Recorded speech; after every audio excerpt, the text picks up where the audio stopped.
In the continued retconned origins of Spidey, we're gonna see how he met Kraven and Captain America.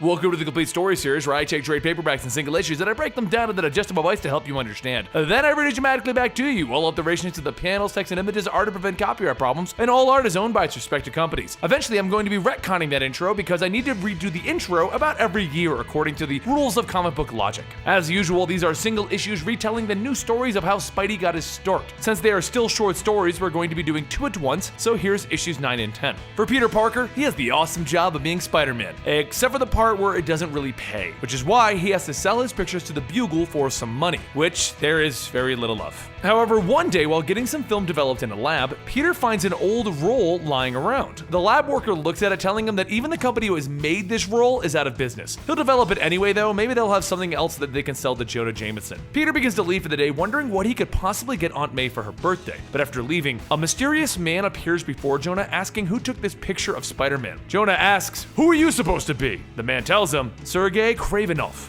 But others call him. That's when Jonah stomps him, telling him, "Kraven the Hunter, I've heard. So what are you hunting?" Kraven smiles, and he says he's going to be hunting spiders. Back outside, as Peter still looks for a gift for Aunt May, his spider sense begins to go off, and he's pretty sure that someone's following him. He ducks into an alleyway, and shortly after that, Kraven turns down the same alley. After quickly changing into Spider-Man, Peter jumps on Kraven's head, asking, "Hey buddy, you like to hide in this alley too?" Kraven shouts at him, telling him, "I don't hide." And he begins to swing around wildly. "I caught the son of the photographer, Peter Parker. Are you a friend of him? Or perhaps?" Peter interrupts him, stating, "Puny Parker? That guy never gets my good side." He manages to kick Kraven back, and then he webs the dumpster behind him, flipping it over onto Kraven. But Kraven just lunges forward, headbutting Peter. As Kraven continues to swing, Peter notices that it seems that he's gotten a lot faster than the last time that they met. But as the fight continues, Kraven starts to use different gadgets trying to capture Peter. He throws small explosives, an electric whip, a glue gun, and even just knives. Peter dodges everything, but there is one thing that hits him, and that's his fist. Kraven kicks Peter away, but before he can grab at him, Peter turns over, shining a light into Kraven's eyes. He jumps back up, punching Kraven, and he webs him to the wall, thinking about how that was just too easy. He's not that good, or maybe he is. Maybe he's just lucky. But when he turns around to look back, Kraven's gone. And Peter says, "Yeah, that was just lucky." A little while later, Peter heads back to the lab to pick up his photos, and when he sees what they are, he says that this would make a perfect gift for Aunt May. Elsewhere, Kraven paces in a lab, stating he does not like to lose. All of his friends' little tricks didn't work.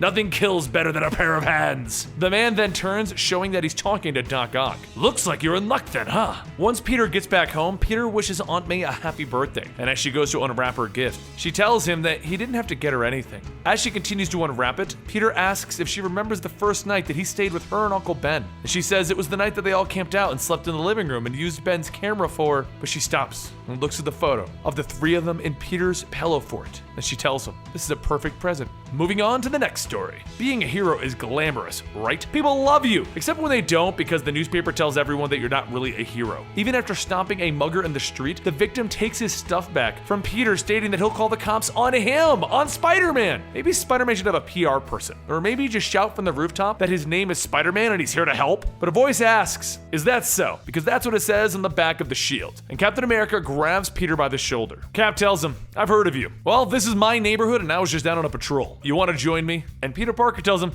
sure? I mean, yes please? So Captain America and Spider-Man go out helping the citizens of New York. Peter begins to wonder, why does everyone love this guy? But as they finish, they look out on the city and Cap asks him, why do you do it? Respectfully, you're a kid. Shouldn't you be doing kid things? Peter tries to come up with a witty remark, but he ends up just telling him, someone once told me that with great power comes great responsibility. Now I can help. So I do, or at least try to anyways. Good answer. But as Peter begins to ask if he can ask a question, his spider sense begins to go off and he jumps up holding Cap's shield. Behind them, AIM agents start coming at them, firing guns at the two of them. It doesn't take long for the two of them to knock out the AIM agents, but Cap begins to ask, what's with the attack? And the agent says that they're just the opening act. Peter begins to say that he thinks the main attraction just arrived. Any chance that one of your villains is a giant floating head with itty-bitty arms? Cap says, I should have known. When there's AIM, there's MODOK. MODOK begins to fire a mental blast, sending the two of them down into the warehouse below. And Peter catches them with a web before hitting the floor. He says that the giant head is pretty mean. And Cap says,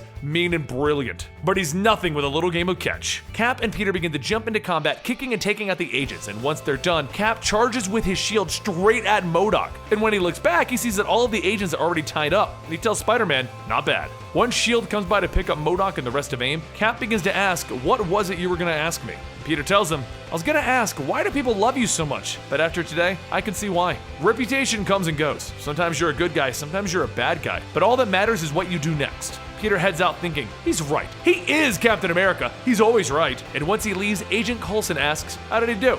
Cap tells him Iron Man's assessment was spot on. The next day, while Cap goes out for his run, he runs by a newsstand and he notices the paper. The headline asks, is Spider-Man really an agent of AIM? And it shows a picture of Peter with one of the AIM agents. A little while later, Cap goes to the Bugle and he tells Jonah he would like to talk to him about Spider-Man. He was with him yesterday and they took MODOK down together. Spider-Man's not a menace. I know what a menace looks like. So, later, Peter begins to read the newly printed newspaper with the headline, Captain America and Spider-Man saved the city from MODOK. Peter looks over at Jonah and he gives him the okay, and Jonah just shuts his blinds with his newly shaved face. And those are 2 more of the stories of the retconning origins of Spidey. Personally, I still love this series, and I'm assuming you guys do too, because we get a lot more requests to cover these stories than doing actual Spider-Man stories. So, here's another edition of it. Don't forget to go check out the comics yourself, because I think issue 11 just came out, and follow me on Twitter at Comicstorian, and I'll see you next time right here.